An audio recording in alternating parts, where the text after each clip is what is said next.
Hello everyone, अभिज्ञान IAS academy में आपका स्वागत है। हमने पिछली क्लास में जो बिहार लोक सेवा आयोग द्वारा आयोजित बिहार प्रशासनिक सेवा की परीक्षा है उसके ओवरव्यू के बारे में हमने डिस्कस किया था और इसके दौरान हमने देखा था कि तैयारी की रणनीति क्या होनी चाहिए, इसका सिलेबस क्या है और हमारा अप्रोच क्या होना चाहिए ताकि हम प्री आसानी से क्वालिफाई कर सकें, मेंस में अच्छे नंबर ला सकें, साथ ही इंटरव्यू में जो है वो हमारा प्रदर्शन बहुत अच्छा हो सके। एक संपूर्ण हमने तैयारी की बात की थी। बीपीएससी की 66वीं की वैकेंसी आ चुकी है और इसकी परीक्षा की संभावित तिथि 27 दिसंबर है। इसी क्रम में हमने ये देखा है कि अगर कुछ टारगेटेड जो सेक्शन है अगर उनको अच्छे से तैयार कर लिया जाए तो न सिर्फ हम प्री क्वालिफाई कर सकते हैं बल्कि प्री दे करके आते ही हम मेंस में लग सकते हैं। हमारी स्थिति ऐसी ना हो कि डायलेमा वाली हमारा प्री हो रहा है या ना हो रहा है। हमारा उद्देश्य आपको विद्वान बनाना नहीं बल्कि आसानी से प्री क्वालिफाई करवाना है। इसी क्रम में अगर हम बात करें तो हम देखते हैं कि बीपीएससी में कि जो बीपीएससी की प्रारंभिक परीक्षा होती है उसमें कुछ ऐसे पोर्शन हैं, अगर उन पोर्शन को सही अप्रोच से तैयार कर लिया जाए तो हम ज़्यादा से ज़्यादा क्वेश्चंस अटेम्प्ट कर सकते हैं और आसानी से प्री का जो कट ऑफ है उसको पार कर सकते हैं। उन्हीं सेक्शंस में से एक सेक्शन है बिहार की विभूतियाँ या व्यक्तित्व। हमने देखा है कि विभिन्न प्रारंभिक परीक्षाओं में ये ऐसा सेक्शन है जिसमें से प्रश्न आने की संभावना हमेशा प्रबल होती है। कई बार तो एक एग्जाम में इस सेक्शन से 3-3, 4-4 क्वेश्चन आ जाते हैं। अगर इस सेक्शन की बहुत अच्छे से तैयारी की जाए, अगर सही अप्रोच में तैयारी की जाए तो हम इस सेक्शन से आने वाले जो क्वेश्चन हैं उसको आसानी से हल कर लेंगे। इस सेक्शन के अलावा हम और सेक्शंस की भी अगली क्लास में चर्चा करेंगे ताकि अगर हम टारगेटेड पढ़ाई करें तो कम पढ़ाई में हम आसानी से प्री क्वालिफाई कर सकते हैं। तो बिहार की विभूतियों या व्यक्तित्व के बारे में हम चर्चा करते हैं। इन विभूतियों और व्यक्तित्वों को हमने 3 भागों में बांटकर देखा है। पहला है प्राचीन काल, दूसरा है मध्यकाल और तीसरा है आधुनिक काल।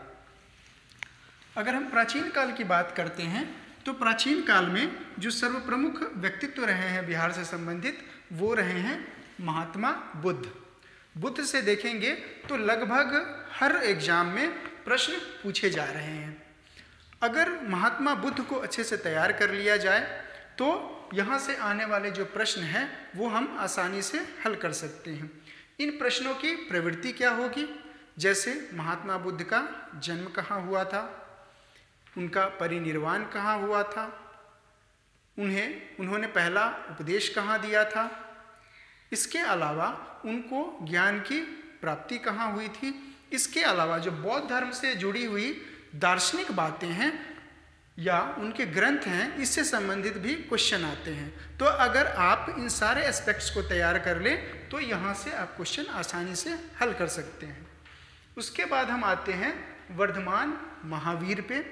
हम जानते हैं कि जो बिहार की भूमि रही है वो महात्मा बुद्ध की कर्मभूमि और महावीर स्वामी की जन्मभूमि रही है। हमने अभी महात्मा बुद्ध के बारे में डिस्कस किया, अब हम डिस्कस करते हैं महावीर स्वामी के बारे में।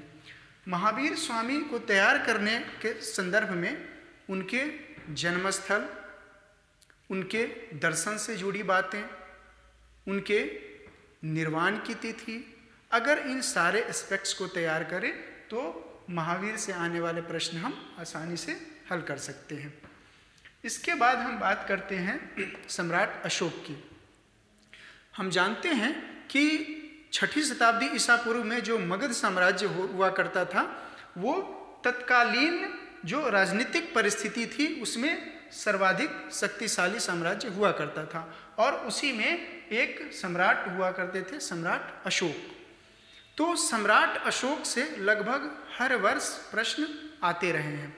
सम्राट अशोक को तैयार करने के लिए इनकी जो पॉलिसीज़ हैं, जो इनके अभिलेख हैं, जो इनके शिलालेख हैं, या इनकी जो धम्म नीति रही है, इनसे संबंधित अगर एस्पेक्ट को तैयार करें तो अशोक को आसानी से तैयार किया जा सकता है और इससे आने वाले प्रश्न को हम आसानी से हल कर सकते हैं।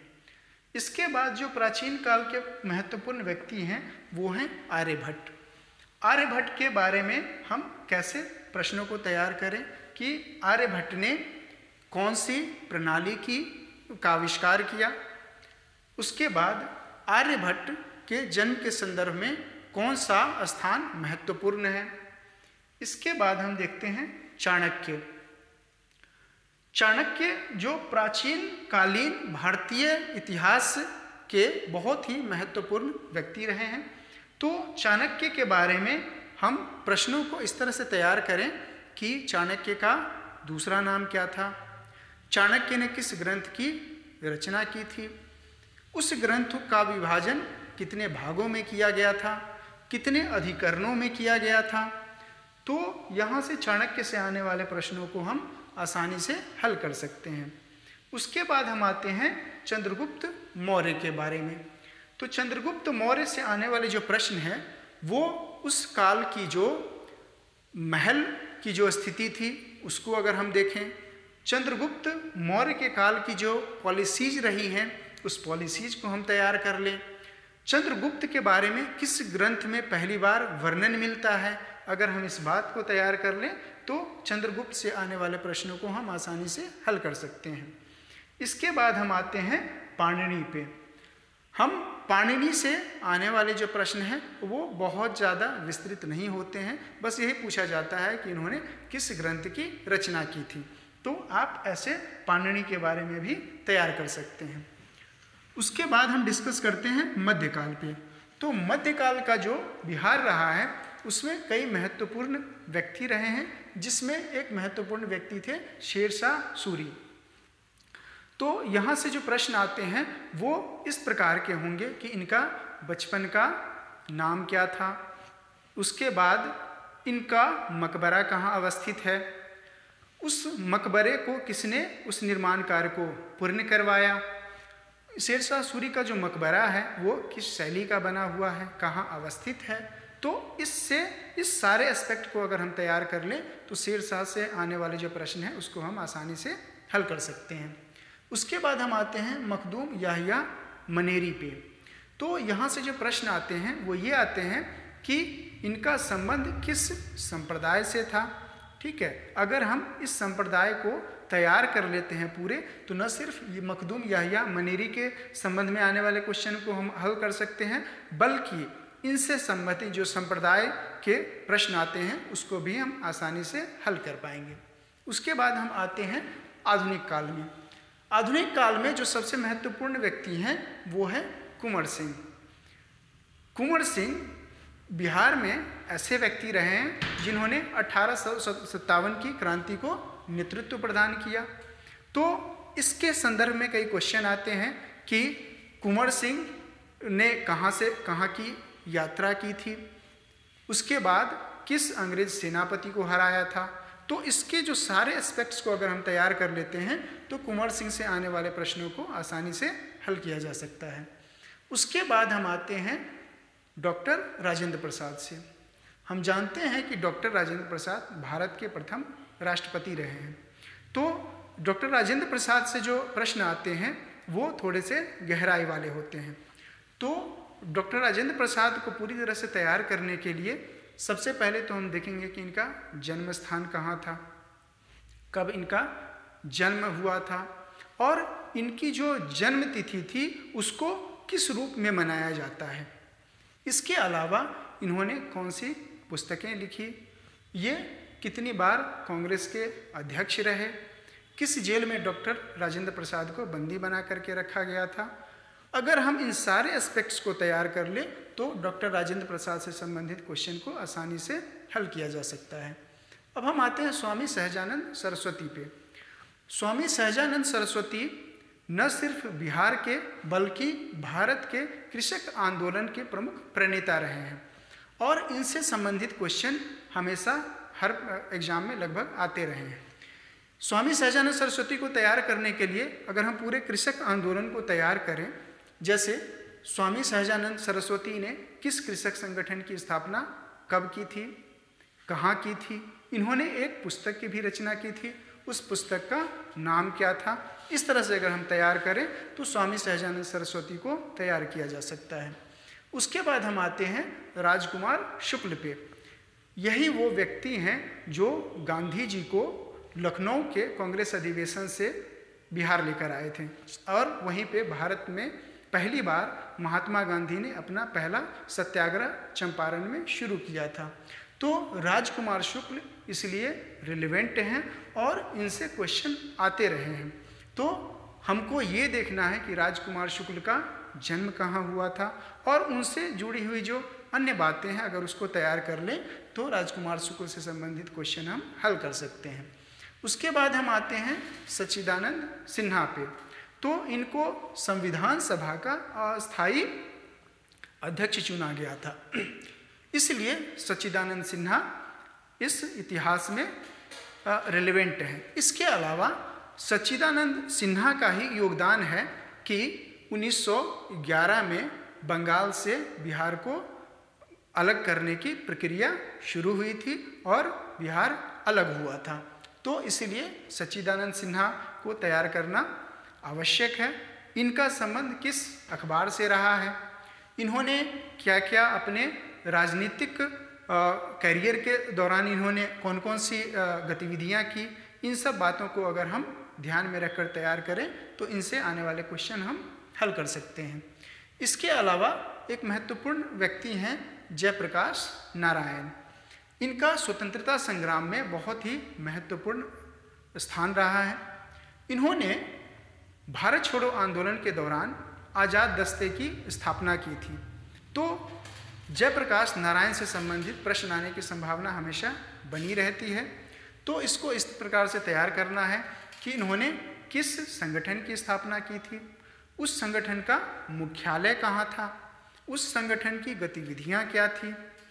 तो अगर इस प्रकार से हम इनको तैयार करें तो जयप्रकाश नारायण को तैयार किया जा सकता है। इसके अलावा ये भी प्रश्न पूछते हैं कि किस जेल से वो भागे थे।